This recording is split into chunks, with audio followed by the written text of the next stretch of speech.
Hello and welcome to the Mother's Day edition of the NASCAR Quick Hit here at SHIPIT Nation. I am Eric, also known as TheGame on Discord, and this morning, since it is Mother's Day morning, we will be discussing the AdventHealth 400 taking place at the Kansas Speedway. As always, please go ahead and hit that like button and please subscribe to our YouTube channel if you haven't already. As always, it really does go an incredible long way in helping us with the YouTube algorithm and helping you with your YouTube algorithm. So if you haven't already subscribed, please do so. Let's see here. Once again, we meaning NASCAR, is racing on a 1.5 mile intermediate track, so Dominators will come into play. However, this week we do have a ton, and I mean a ton meaning like 6 or 7 of fantastic place differential plays. So in my opinion, you can get away with either one or two Dominators in all formats this week. So you can go either one or two in cash or GPP games. Though in my opinion, I think the one Dominator build in cash games is going to be extremely popular. Alrighty, and let's go ahead. Let's see here. Do I have any other notes before I start discussing the slate? I don't. So let's go ahead and discuss the slate. And this morning, we are not going to do the full field typical rundown like I normally do, because I normally do that directly after qualifying. Most days, and I was not home yesterday to watch qualifying. So I caught up on my practice and qualifying in the wee overnight hours last night and did everything super early this morning. So we're just going to discuss the slate in general, and I think that should cover all bases. But if you do have any follow-up questions, or if I did miss anything, feel free to tag me on Discord, the game, and I'll be more than happy to answer your question. And to start off with questions, I think your first question of this weekend should be to Larson or to not Larson. That is the question. Young Money, Kyle Larson is your pole sitter. Won last year's race, stole it out of Chris Buescher's hands on the very last lap. He will get a ton of ownership. Absolute ton. He has led over 276 laps at Kansas. And as I mentioned before, he won last year's race in that fantastic photo finish. If you're playing cash games, I think he is just, you click on him and you moved down to Alex Bowman, for example. Okay. If you're in tournaments, to Larson or to not Larson, and one Dominator or two Dominators. So, as I mentioned, if you go with Larson as your sole Dominator, the cash lineup, in my opinion, kind of builds itself. I won't say it out loud for obvious reasons, but you could easily go Larson, Bowman, Berry, because Josh Berry, he's what, 70? Let me get my PDF up here on my second screen here directly. Josh Berry is 7,200. He hit the wall in qualifying, so he's starting dead last. Need I remind you that Josh Berry won a 1.5 mile race this season in this car with this team in this exact same tire package? Josh Berry is going to get a ton of ownership today, a ton. So if you're playing cash games and tournaments, this is also good for tournaments. The start of Larson, Bowman, Berry is going to be very, very popular. If you decide to go with a second Dominator, say you decide to go Larson, Reddick, Berry, Then you need to start looking at the bargain bin value plays, which we do have a few of those. Ty Dillon comes in at what, 5,100? He's been fast this season, right? Ty Dillon's been fast this season, so he would be someone you would look at.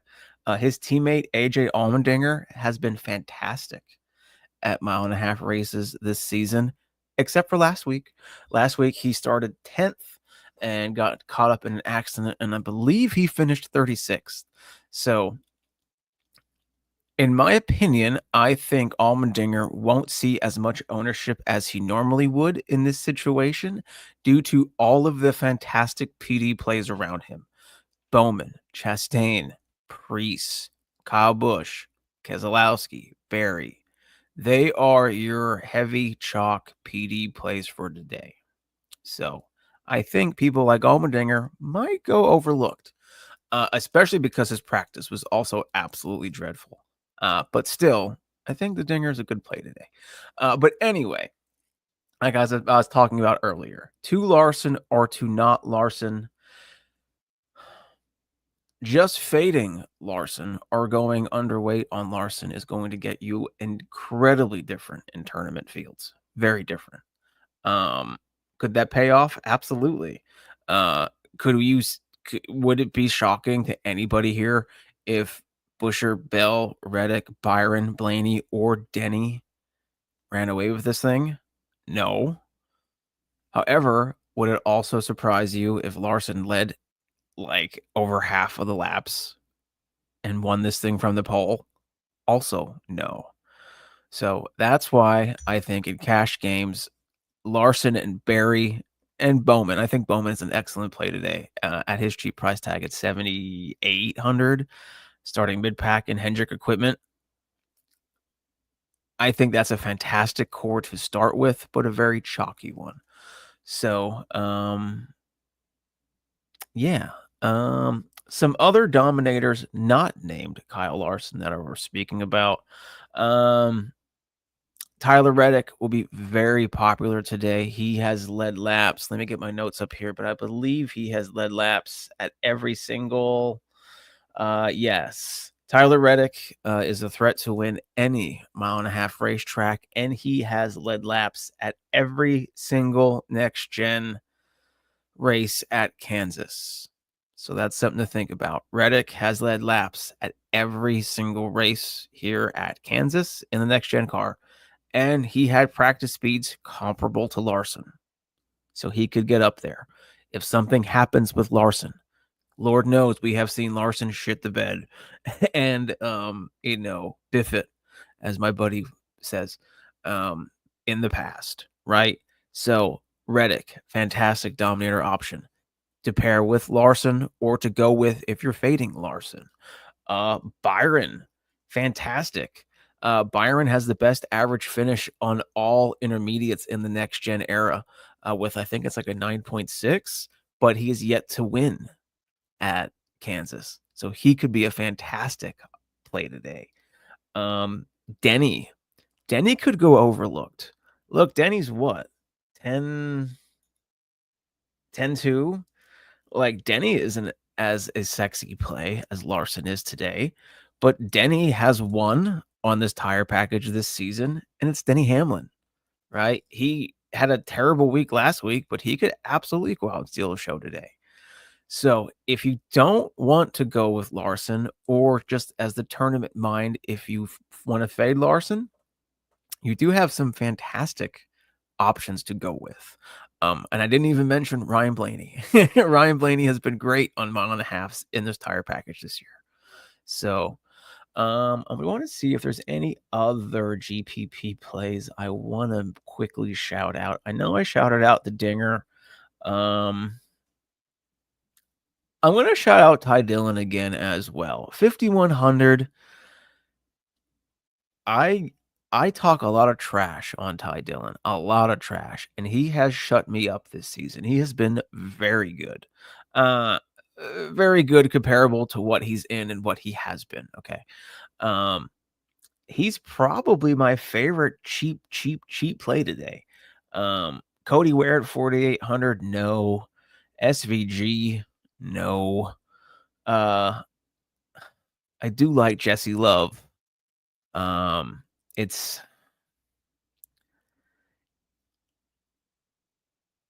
I could see myself playing some Jesse Love today because he is an RCR equipment and not Beard Motorsports equipment.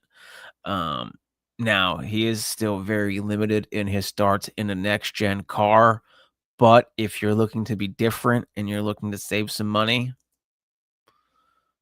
why not take a chance on Jesse Love? Kyle Busch is in the same equipment and he's starting 35th, and everyone's hoping and praying he'll be in the top 10 by the end of the day. So Jesse Love doesn't have the track time, the experience as Kyle Busch, but it is the same equipment at a huge savings. Well, maybe not the same equipment. It's a third RCR car, so probably not.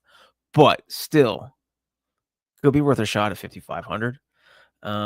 Anybody else cheap who I really think would be standout worthy? You have Justin Haley starting 12th at 5,600. I'm not big on him today.